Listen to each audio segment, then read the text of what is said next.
I'm Holly Schindler, the author of Miles Left Yet.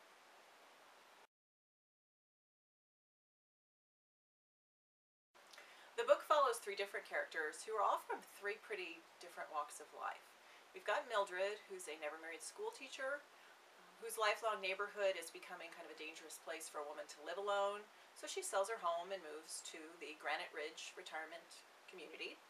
We've got Norma, who's a widow, and she's been really the backbone of her family her entire adult life, and she sells her home in order to rescue an adult daughter from a pretty sticky financial situation during the midst of the recession, and moves into the Granite Ridge retirement community.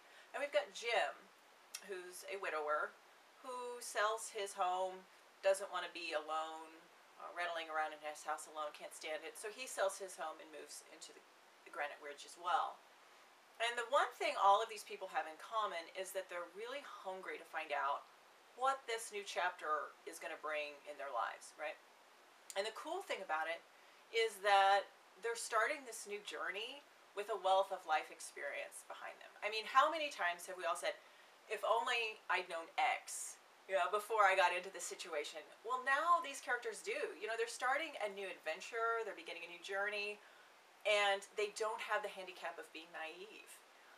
And pretty soon after Mildred moves in, a figure from her past shows up and gives them all the opportunity to get in Jim's vintage Mustang and hit the road. And during their road trip, they all laugh, they look their pasts in the eye, and they all find opportunities to fall in love again.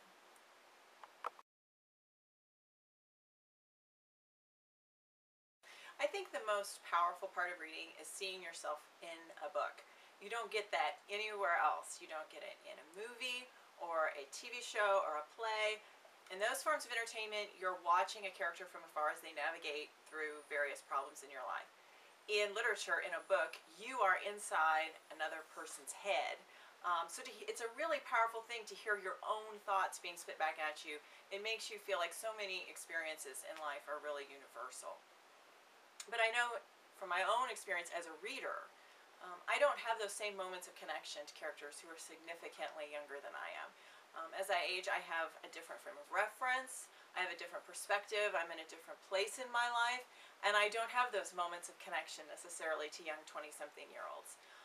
So it was a joy to me as a writer to be able to tell a story and to narrate a story using voices that had a wealth of experience.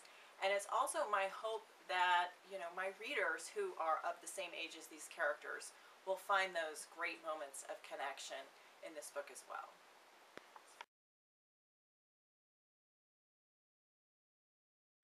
Over the past several years as a professional author, I've been watching ebooks slowly creep into the paperback market. They're really beginning to take over. It used to be that paperbacks were the way you introduced yourself to new authors, that you kept up in an affordable way with what was current.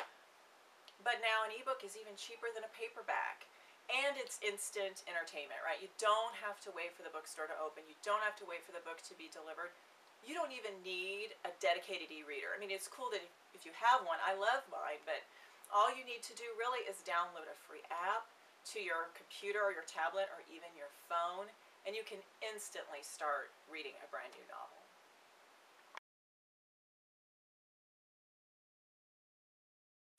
I also love that at this stage of life, characters get to define life in their own terms. When you're young, the happily ever after is kind of one size fits all, isn't it? I mean, everyone's looking to get married and start a family. But at this stage of life, what is the happily ever after? People are getting to decide for themselves what commitment means, what family means. And it's exciting to me as an author because I get to take my characters in 100 different directions in terms of what the happily ever after is. At this stage of life, the possibilities are truly endless, and I look forward to you exploring those possibilities with me as well in Miles Left Yet.